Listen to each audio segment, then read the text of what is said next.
Hi viewers, I am Pooja and welcome back to English for all. आज हम बहुत ही interesting topic शुरू कर रहे हैं और वो है सेंटेंस जिसको हम हिंदी में वाक्य कहते हैं। अब वाक्य होता क्या है? मैं कोई भी लैंग्वेज बोलूँ, हिंदी बोलूँ, इंग्लिश बोलूँ, स्पेनिश बोलूँ, फ्रेंच बोलूँ, मैं उसकी जो बेसिक यूनिट होती है वो वाक्य होती है, सेंटेंस होती है। मैं बात जब किसी को आपको कुछ कहना चाहती हूँ या आप किसी और को बोलना चाहते हैं या किसी और से कुछ पूछना चाहते हैं या किसी और को बताना चाहते हैं या उसे पूरी कहानी सुनाना चाहते हैं या ये बताना चाहते हैं कि आपके साथ कल क्या हुआ या आगे की उसको प्लानिंग बताना चाहते हैं, वो क्या होगा, वो सारे आप सेंटेंसेस जोड़ेंगे और उसको पूरी कहानी बना देंगे। वो आपका पूरा कॉन्वर्सेशन हो जाएगा, पूरी बातचीत हो जाएगी। तो बातचीत की जो बेसिक यूनिट हुई वो सेंटेंस हुआ, वो वाक्य हुआ। अब सेंटेंस क्या हुआ? अब सेंटेंस हुआ ग्रुप ऑफ वर्ड्स जिसमें मैं कुछ वर्ड्स को जोड़ूंगी। जैसे मैं अभी क्या कर रही हूँ, मैं कहूँ मैं आपको पढ़ा रही हूँ, तो मैंने इसमें जोड़ा मैं आपको पढ़ा रही हूँ। पांच पांच शब्द जोड़े मैंने इसको, मैं आपको पढ़ा रही हूँ। इंग्लिश में आई एम टीचिंग यू, चार हो गए।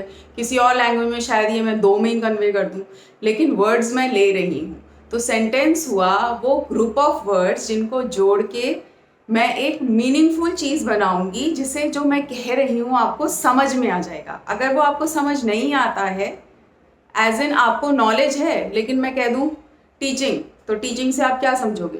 क्या ये समझ पाए कि मैं आपको पढ़ा रही हूँ? नहीं। अगर मैं कह दूँ एम यू, तो समझ जाएंगे? नहीं। तो मुझे पूरा बोलना पड़ेगा आई एम टीचिंग यू, तो उसका सेंस बन जाएगा। अगर मैं खाली ये भी बोल देती हूँ आई एम टीचिंग, वो भी बन जाएगा कि मैं पढ़ा रही हूँ, लेकिन खाली आई बोलने से नहीं होगा, आई एम बोलने से नहीं होगा, राइट? तो ग्रुप ऑफ वर्ड्स, लेकिन जिसको जब मैं कहूंगी तो उसका मतलब होगा, उसका कोई सेंस होगा, ऐसे ही नहीं कुछ भी, उसको हम सेंटेंस कहेंगे।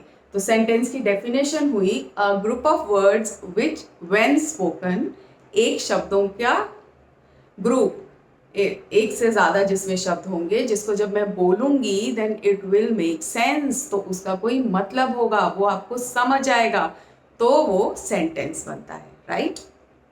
हर एक लैंग्वेज में होता है। तो हम इंग्लिश कर रहे हैं तो हम इंग्लिश के सेंटेंसेस की बात करेंगे कि इंग्लिश में सेंटेंसेस का स्ट्रक्चर क्या होता है।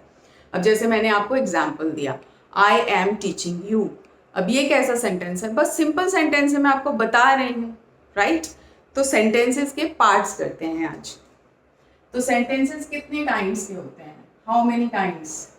मेनली सेंटेंसेस को हम चार काइंड्स में लेते हैं, फोर काइंड्स में, राइट? जिसमें फर्स्ट होता है डिक्लेरेटिव। डिक्लेरेटिव को हम एफर्मेटिव भी कह देते हैं। अब जब हम टेंसेस में करेंगे ना, तो टेंसेस में हम और भी उसके भी वो ले लेते हैं, पार्ट्स ले लेते हैं कि जैसे डिक्लेरेटिव को मैं कर देती हूँ एफर्मेटिव में भी और नेगेटिव में भी। वो अभी नहीं कर रहे हैं हम, अभी हम सिर्फ मेन चार सेंटेंसेस कर रहे हैं। तो उसमें फर्स्ट आया डिक्लेरेटिव। अब डिक्लेरेटिव सेंटेंस होता है जिसमें मैं कुछ बता रही हूँ, सिंपली बोल रही हूँ, कल क्या हुआ ये बता रही हूँ, मैं कहाँ जा रही हूँ वो आपको बता रही हूँ, या कोई फैक्ट बता रही हूँ जैसे पृथ्वी चारों तरफ सूरज के घूमती है, या बता रही हूँ वो कल आया था। तो एक सिंपल सेंटेंस बता रही हूँ जिसमें कोई ना मैं सवाल आपसे पूछ रही हूँ ना आपको कुछ करने के लिए फोर्स कर रही हूँ, एक सिंपल सी वाक्य आपको बोल रही हूँ, वो सब कुछ आ जाता है डिक्लेरेटिव सेंटेंस में। जैसे मैं कहूँ, जैसे अभी मैंने जो एग्जाम्पल आपको दिया था आई एम टीचिंग यू, ये एक डिक्लेरेटिव सेंटेंस है। इससे आपको एक इंफॉर्मेशन मिल रही है कि मैं क्या कर रही हूँ, मैं पढ़ा रही हूँ। So it's a simple sentence, it's a declarative sentence, I am declaring something. Okay, जैसे मैं कहूँ मैं मार्केट जा रही हूँ, उसमें भी मैं I am declaring something that I am going to market. So ये जो सिंपल सेंटेंस हुआ, ये आपका डिक्लेरेटिव होता है, जिसमें ना तो आप सवाल पूछ रहे होते हैं, ना आप किसी को कुछ करने के लिए फोर्स कर रहे हैं, ना आप किसी से रिक्वेस्ट कर रहे हैं, ना आप कोई स्ट्रॉन्ग इमोशन शो कर रहे हैं, बस आप सिंपली कोई बात कह रहे हैं। तो वो सारी चीज़ें इस डिक्लेरेटिव सेंटेंसेस में आ जाती हैं। ओके, तो ये आपका फर्स्ट पार्ट हुआ। अब डिक्लेरेटिव सेंटेंस की दूसरी चीज़ देखने की ये है कि ये हमेशा फुल स्टॉप पे ही फिनिश होगा। Declarative sentence will always end at with a full stop, full stop पे ही आप इसको फिनिश करेंगे और कुछ नहीं, ठीक? और सेंटेंसेस में दूसरी बात ध्यान देने वाली ये होती है कि जो आपका फर्स्ट लेटर होता है वो हमेशा आप कैपिटल लिखेंगे। अगर आप रिटन इंग्लिश कर रहे हैं तो first letter will always be capital, और डिक्लेरेटिव सेंटेंस में आपका एंड में फुल स्टॉप लगेगा। ठीक, तो अब जब हम स्पोकन में इसको कैसे यूज करेंगे, जब हम बोलेंगे तो हम फुल स्टॉप का ही एक्सप्रेशन देंगे। मैं आपको पढ़ा रही हूँ, सिंपल, ये फुल स्टॉप हुआ। अगर मैं क्वेश्चन पूछती हूँ तो मेरा एक्सप्रेशन अलग होता है, वो अभी हम नेक्स्ट में करते हैं। तो डिक्लेरेटिव से हम क्या समझे, वो सेंटेंस जो एक स्टेटमेंट होती है सिंपल, जिसमें कोई इमोशन नहीं ऐसा सच होता है, जिसमें कुछ बताया जा रहा होता है सिंपली, वो एक डिक्लेरेटिव सेंटेंस होता है। ठीक, अब now second type of sentence is interrogative sentence. Okay, now next is second is interrogative sentence. अब इसमें क्या होता है, इसमें मैं क्वेश्चन पूछती हूँ। ओके, इंटेरोगेटिव ये इंटेरोगेट वर्ब से बना है, उसमें मतलब होता है पूछताछ करना। पूछताछ में आपका आया क्वेश्चंस, तो जिस भी उसमें मैं क्वेश्चंस पूछूंगी वो होंगे आपके इंटेरोगेटिव सेंटेंसेस। अब ये दो तरह के होते हैं, है ना। एक का जवाब तो हम हाँ या ना में देते हैं। जैसे मैं कहूँ क्या तुम जा रहे हो, तो या तो आप कहोगे हाँ या कहोगे नहीं, या तो जा रहे होगे या नहीं जा रहे होगे। और दूसरे होते हैं जिसमें मैं डिटेल पूछती हूँ, तुम कहाँ जा रहे हो, जिसमें WH वर्ड लगता है। WH word who, how, what, which, right, ये वाले होते हैं हमारे व्हेन WH वर्ड्स, ये लगते हैं। एक वो इंटेरोगेटिव सेंटेंस होता है, और दूसरा होता है जो हेल्पिंग वर्ब से स्टार्ट होता है, जिसमें वो नहीं लगते हैं, जो वर्ब से स्टार्ट होगा, और दूसरा एक WH से होगा। एग्जाम्पल्स देखते हैं, अच्छे से समझ में आएगा। क्वेश्चन मैंने पूछा, मैं दो तरीके से पूछती हूँ। एक स्टार्ट होगा आपका WH फैमिली से, ठीक, और एक होगा जिसमें आप सिर्फ हाँ या ना में जवाब देंगे, तो वो स्टार्ट होता है आपका मेनली हेल्पिंग वर्ब से। हेल्पिंग वर्ब्स या टू बी वाली वर्ब्स भी इसमें आप कह सकते हैं, उससे शुरू होता है ये। ठीक, अब जैसे ये हुआ WH फैमिली से, तो मैं पूछूंगी जैसे आपका नाम क्या है, what is your name. Okay, फिर मैं कहूँ आप रहते कहाँ हो, तो वो हुआ वेयर डू यू लिव। इसमें भी मैंने WH वो यूज किया। ठीक है, अब जैसे डिक्लेरेटिव का पहचानना क्या था, उसमें फुल स्टॉप लगेगा, इसका जरूरी है कि इसमें क्वेश्चन मार्क लगेगा। और अब जब आप स्पोकन इंग्लिश में कर रहे हैं तो वो एक्सप्रेशन आएगा, कहाँ जा रहे हो। अब ये सिंपल सेंटेंस बोलूँ मैं यहाँ रहता हूँ, उसमें कैसी आवाज आएगी, मैं यहाँ रहता हूँ, आई लिव हियर। अब यही मैं क्वेश्चन में पूछूंगी कहाँ रहते हो तुम, तो क्या पूछूंगी, where do you live, right. Expressions में भी फर्क आता है, क्वेश्चन पूछने के एक्सप्रेशंस अलग हुए, सीधी सवाल जवाब देने के एक्सप्रेशंस, मैं यहाँ रहती हूँ, सिंपल, तो वो हम स्पोकन में यूज करते हैं, राइट। लेकिन रिटन में क्या है, आपको इंटेरोगेटिव सेंटेंसेस में क्वेश्चन मार्क लगाना है। तो ये तो हुए WH वाले। अब हेल्पिंग वर्ब से जिसका मैंने कहा जिसका जवाब सिर्फ हाँ या ना में होता है, वो सेंटेंसेस क्या होंगे, वो सेंटेंसेस होंगे जैसे क्या तुमने अपना होमवर्क कर लिया, have you done your homework. अब इसका जवाब या तो हाँ में आएगा या ना में आएगा, तो तीसरा इसका जवाब नहीं हो सकता है, इंटेरोगेटिव है तो ये तो लगेगा ही लगेगा। फर्स्ट लेटर हमेशा कैपिटल होगा, ये भी डन है तो ये सेंटेंस हुआ। ठीक, क्वेश्चन मार्क लगा है तो ये इंटेरोगेटिव हुआ। हेल्पिंग वर्ब से स्टार्ट हो रहा है तो ये कौन सा वाला हुआ, सेकंड वाला, जिसका आंसर हाँ या ना में होगा, राइट। डिटेल्ड आंसर नहीं हो सकता इसका कि मैं उस जगह पे रहती हूँ, या मैंने होमवर्क वहां किया, या कल किया, या परसों किया। मैंने पूछा किया या नहीं, तो उसने कहा हाँ या ना। ठीक, और जैसे डू यू वॉन्ट मिल्क, क्या तुम्हें दूध चाहिए, तो इसका भी ये हेल्पिंग वर्ब से स्टार्ट हुआ है। ओके, क्योंकि वर्ब ये है, इसमें वर्ब ये है। ये प्लीज वर्ब तक देखिए, ये एडवर्ब करने के बाद मैंने सेंटेंसेस कराए हैं, क्योंकि एडवर्ब्स तक आधे से ज्यादा स्ट्रक्चर हो गया है सेंटेंसेस का, चीजें समझ में आ गई हैं कि क्या क्या यूज हो रहा है, तो आप सेंटेंसेस अब बना सकते हैं। दैट इज वाई इसको मैंने इनिशियली नहीं कराया, क्लास 1 में नहीं लिया है, एडवर्ब्स कराने के बाद किया है, तो प्लीज वो वाला देखेंगे तो ये बहुत अच्छे से समझ में आएगा, राइट। तो ये हो गया आपके interrogative sentences of two kinds. First हो गया WH फैमिली वाले जो WH वर्ड से शुरू होंगे, और दूसरा हुआ जो हेल्पिंग वर्ब से शुरू होंगे और जिनकी दूसरी पहचान है उनका जवाब हाँ या ना में ही आएगा, राइट। अब थर्ड काइंड ऑफ सेंटेंसेस है, डोंट वरी, अभी हम लास्ट में एक्सरसाइज करेंगे, बहुत अच्छे से आपको समझ आ जाएगा, तो आप चिंता मत कीजिए।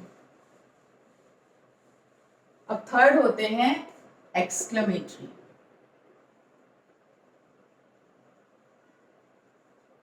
एक्सक्लेमेटरी सेंटेंसेस होते हैं जिसमें हम इमोशंस दिखाते हैं, है ना। जैसे कुछ अच्छा हुआ, wow what a beautiful gift I have got, कितना सुंदर गिफ्ट मिला है मुझे, ओके। तो ये जो वाओ वर्ड हुआ, ये इसने बताया कि हाँ मैंने इमोशन दिखाया है। या मैं कहूँ ओहो मैच हार गई इंडिया आज, ओहो India has lost the match today, इसमें मैंने अपना डिसअपॉइंटमेंट दिखाई क्योंकि मैं एक्सपेक्ट करी थी कि जीतेगी पर मैं डिसअपॉइंट हुई, निराश हुई। तो जिसमें हम इमोशंस शो करते हैं वो होता है एक्सक्लेमेटरी सेंटेंस, ओके। इसमें ज़्यादातर आप इमोशन के लिए एक वर्ड लगा देते हैं जो एक्सक्लेमेशंस में हम करेंगे पार्ट्स ऑफ स्पीच में। अदरवाइज ये सिंपली भी आप स्पोकन में तो हमें समझ में आता है ना कि हम किस में बोल रहे हैं, उसमें होता है। इसका जो दूसरा जो पहचान होगी वो ये होगी कि इसमें ना तो आप फुल स्टॉप लगाएंगे, ना इसमें आप क्वेश्चन मार्क लगाएंगे, इसमें आप लगाएंगे exclamatory mark. This is known as exclamatory mark, जो एक्सक्लेमेटरी सेंटेंसेस में लगाना जरूरी है। और स्पोकन में कैसे होगा, स्पोकन में आप इमोशनली इसको शो कर देंगे कि आपने एक्सक्लेमेटरी सेंटेंस बोला है। फॉर एग्जाम्पल, जैसे मैंने बताया, ओहो oh I have lost my purse, okay. So this is for sadness, मैं थोड़ी सी दुखी हूँ, oh I have lost my purse, okay.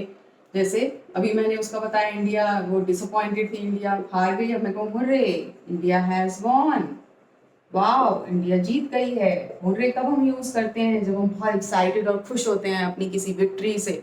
So for victory we use hurray word, so that is again exclamatory, okay. तो ये जितने भी emotions show करते हैं सेंटेंसेस वो एक्सक्लेमेटरी होते हैं। देयर आर सम सेंटेंसेस जिसमें इमोशंस वर्ड नहीं होते हैं बट उसमें एक्सक्लेमेटरी मार्क लगा हुआ होता है और वो एक्सक्लेमेटरी सेंटेंसेस में ही काउंट होते हैं। वो अभी हम एग्जाम्पल्स में डिटेल में करेंगे, don't worry. Now last type of sentences imperative sentences, okay. अब हमारे सिंपल सेंटेंस हो गया जिसमें हम नॉर्मली बात करते हैं, क्वेश्चन वाले भी हो गए जिसमें हम क्वेश्चन पूछते हैं, फिर वो भी हो गए जिसमें हम इमोशंस दिखाते हैं, गुस्सा दिखाएं, दुख दिखाएं, खुशी दिखाएं, निराशा दिखाएं, वो भी हो गए। अब ये क्या बचा, ये क्या है, इम्पेरेटिव सेंटेंस क्या है। इम्पेरेटिव सेंटेंसेस होते हैं, इसकी जो पहचान होती है वो ये होती है, इसमें या तो ये वर्ब से शुरू होते हैं ज़्यादातर, और इसमें क्या होता है, या तो मैं किसी से रिक्वेस्ट कर रही होंगी, तो आप जब रिक्वेस्ट करते हैं तो आप इनको यूज करते हैं, या आप किसी को ऑर्डर दे रहे होते हैं तो आप इसको यूज करते हैं, जिसको इंग्लिश में कमांड कहते हैं, ओके। या किसी को ऐसे ही नॉर्मली किसी चीज को करने से मना भी कर रहे होते हैं तो नेगेटिव के लिए भी इम्पेरेटिव ये यूज करते हैं कि ये मत करो, तब भी। तो रिक्वेस्ट, कमांड और इन सब के लिए हम इम्पेरेटिव यूज करते हैं, राइट। तो जैसे फॉर एग्जाम्पल अब रिक्वेस्ट का, please do it for me, please ये मेरे लिए कर दो, तो मैंने यहाँ पे क्या लगाया है, दिस इज रिक्वेस्ट, प्लीज मुझे बता रहा है। लेकिन अगर मैं इसको ये भी लिखूंगी ना, डू इट फॉर मी, ये मेरे लिए कर दो, तो ये मुझे पता लग रहा है कि हाँ ये रिक्वेस्ट नहीं है, वो बोलने के तरीके से पता लग जाएगा, राइट। लेकिन जो मेन चीज है, देखो यहाँ पे भी वर्ब आ रही है और यहाँ पे ये रिक्वेस्ट वर्ड आया है, प्लस उसके बाद वर्ब से ही स्टार्ट हुआ है, तो इसमें सब्जेक्ट होता है वो शो नहीं होता है, लेकिन हम जानते हैं कि सामने खड़े वाला मतलब सेकंड पर्सन प्रोनाउन। आप प्लीज पर्सनल प्रोनाउंस का वीडियो देख लीजिए इसके एक बार, सेकंड पर्सन में ही काउंट करते हैं, इसको यू में काउंट करते हैं, इसमें है नहीं है बट मैं यू से बात कर रही हूँ, और इसमें सब्जेक्ट कौन है, मैं कह रही हूँ, तो ऑब्वियसली आई है, वो भी नहीं दिखाया हुआ है कि इसमें सब्जेक्ट आई है और मैं किस सेकंड पर्सन को कह रही हूँ, वो ऑब्जेक्ट हुआ, right. So this is please do it for me. और यह मैं कहूँ जाओ पेड़ों में पानी डालो, तो वाटर द प्लांट्स, तो इधर भी वाटर वर्ब है यहाँ पे, वाटर का मतलब यहाँ पे पानी नहीं है, पानी देना है, तो water is verb here, water the plants. Again I am ordering someone, या मैं ये कहूँ order a cup of coffee for मी, तो उसमें भी ऑर्डर हो गया ना, ऑर्डर वर्ड भी आया और प्लस मैंने ऑर्डर दिया भी है, तो वो एक्सक्लामेटरी सेंटेंसेस हैं। तो क्या याद करेंगे, जो इसका पहचान क्या होगी, ये वर्ब से शुरू होंगे हमेशा, always start with a verb. इसमें अंडरस्टूड होता है कि सब्जेक्ट मैं हूँ क्योंकि मैं ही किसी को ऑर्डर दे रहा हूँ, और अगर कोई और दे रहा होगा तो ये रिपोर्टेड स्पीच में आएगा, he ordered, then comma start, then order a cup of coffee for me, then comma close, and फिर वो रिपोर्टेड स्पीच होगी। अगर नहीं है तो ये अंडरस्टूड है कि ये मेरे और तुम्हारे बीच में बात हो रही है, first and second person, right. तो ये हो गए हमारे 4 तरह के सेंटेंसेस। अब हम जल्दी से एक एक्सरसाइज कर लेते हैं, so just wait for some time. Okay, so I'm ready with sentences now. Okay, fine. Now first sentence is, why do you behave like that? अब देखिए, इसमें एक तो WH फैमिली वर्ड लगा हुआ है, राइट। वाई का मतलब होता है क्यों, और इसमें क्वेश्चन मार्क भी लगा हुआ है, तो ये क्या है, दिस इज अ क्वेश्चन, तो ये क्या हुआ, इंटेरोगेटिव सेंटेंस हुआ, इससे मैं पहचान गई, ठीक है। और अब मैं ये पूछ रही हूँ, अब आप जब किसी से सवाल पूछेंगे तो इंटेरोगेटिव सेंटेंसेस में अपने एक्सप्रेशन का थोड़ा ध्यान देंगे। Why do you behave like that? तुम ऐसे बिहेव क्यों करते हो, है ना। सिंपल सेंटेंसेस की तरह मत बोलिए। English is not only speaking के आपने बोल दिया है, मैटर्स हाउ यू स्पीक, उसमें भी आता है, वो भी हम स्टार्ट करेंगे। अभी मैं सिर्फ ग्रामर बेसिक्स करा रही हूँ, तो साथ साथ हम वोकैबलरी प्लस प्रोनाउंसिएशन की क्लासेस भी लेंगे, प्लस आप एक्सप्रेशंस पे भी ध्यान देंगे। सो ये वाला हुआ आपका interrogative sentence, WH family and question mark, है ना, हमने इसमें क्वेश्चन पूछा है, तो ये हुआ interrogative sentence. Now next, I feel uneasy, sentence का मतलब है मुझे अच्छा नहीं लग रहा है, एक्सप्रेशन शो कर रही हूँ ना मैं, मुझे अच्छा नहीं लग रहा है, मैं सिंपली तो नहीं बोल रही हूँ मुझे अच्छा नहीं लग रहा है, नहीं लग रहा है तो वो मेरे चेहरे पे नजर आएगा। और ये देखिए इसमें एक्सक्लामेटरी मार्क लगा हुआ है, सो दिस इज एक्सक्लामेटरी सेंटेंस। जो मैंने अभी आपको पीछे बोला था ना, ये ऐसे सेंटेंसेस भी होते हैं जिसमें ज़रूरी नहीं है कि आप एक्सक्लामेटरी वर्ड यूज़ करें उसके लिए, लेकिन वो फिर भी एक्सक्लामेटरी होते हैं, तो वो आप इससे पहचानेंगे। और प्लस मैंने बोला इमोशंस होते हैं, तो इसमें किस चीज़ का इमोशन है, अनईजीनेस का, कि आपको अच्छा नहीं लग रहा है, सो this is exclamatory. Next is, do you work smartly, do your work smartly, sorry, do your work smartly. अब मैंने कहा हेल्पिंग वर्ब से जो शुरू होते हैं वो क्वेश्चंस भी होते हैं, लेकिन ये क्वेश्चन नहीं है, फुल स्टॉप लगा हुआ है, तो इंटेरोगेटिव सेंटेंस का इसमें से ऑप्शन हट गया है। और सेंटेंस का मतलब है अपना काम स्मार्टली करो, तो ये मैं किसी को ऑर्डर भी दे सकती हूँ, किसी से रिक्वेस्ट भी कर सकती हूँ, किसी को एडवाइस भी कर सकती हूँ, और ये सब आता है इम्पेरेटिव सेंटेंसेस में। तो ये हो गया मेरा इम्पेरेटिव, ठीक है ना। आई होप आपको समझ आ गया है। Now did he come here, मैंने उससे पूछा क्या वो वहाँ आया था, क्वेश्चन मार्क लगा है, सवाल पूछ रही हूँ, हेल्पिंग वर्ब से शुरू हुआ है, इसका मतलब इंटरोगेटिव है। अब जानकारी के लिए ये देखते हैं ये कौन से वाला इंटरोगेटिव है, ये वो वाला इंटरोगेटिव है जिसमें हाँ या ना में जवाब आएगा। क्या वो वहाँ आया था, तुम क्या कहोगे, कहानी नहीं सुनाओगे ना, क्या कहोगे, हाँ आया था या फिर नहीं आया था, खत्म, right. So that's interrogative sentence, case number 2, ठीक। Fifth is okay send them a nice gift, ठीक है उनको एक अच्छा सा गिफ्ट भेज दो, या तो मैं बहुत खुश होके कहूँगी ओके, ठीक है उनको एक अच्छा सा गिफ्ट भेज दो। Then you see exclamatory mark लगा हुआ है, इमोशंस आ रहे हैं, so this is again exclamatory sentence, ये भी आपका एक्सक्लामेटरी है यार, है ना, ठीक। Now next is I am reading a book, simple sentence है, असर्टिव है, इसमें कुछ नहीं है, मैं एक बुक पढ़ रही हूँ, इसमें कोई खास आपको ना मैं सवाल पूछ रही हूँ, ना मैं आपको ऑर्डर दे रही हूँ, ना मैं कोई एक्सप्रेशन शो कर रही हूँ, सो this is declarative, okay. Assertive भी होता है ये, इसमें नेगेटिव काइंड ऑफ सेंटेंसेस में नहीं आता है, वो हम जब टेंसेस में करेंगे तो वो हम बना लेंगे, उसमें सिर्फ नॉट लगाना होता है, वो नेगेटिव सेंटेंसेस होता है, वो इसमें मेन में हम नहीं लेते हैं, जब हम ग्रामर सिखाते हैं ना काइंड्स ऑफ सेंटेंसेस, वो इसमें नहीं आता है। Yes when we start tenses तो हम उसमें करेंगे ये, ठीक है।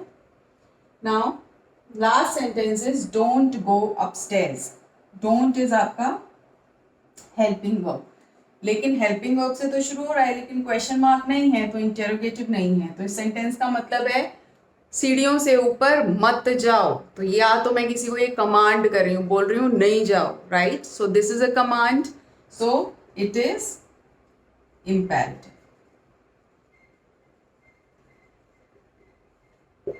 ओके, ये हो गया हमारा इम्पेरेटिव और ये हो गए हमारे सारे सेंटेंसेस। अच्छे से प्रैक्टिस करेंगे, बहुत अच्छे से प्रैक्टिस करेंगे। और प्लीज़ जो भी इसे वीडियो को देखेगा ना, मुझे एक एक हर तरीके का sentence right in the comment section please. जो आपका फेवरेट सेंटेंस है वो आप कमेंट सेक्शन में लिखिए और मुझे उसका काइंड बताइए कि ये कौन सा है, right? Till then, you take care, and if you like the video, then please like, share, and subscribe. Thank you for watching.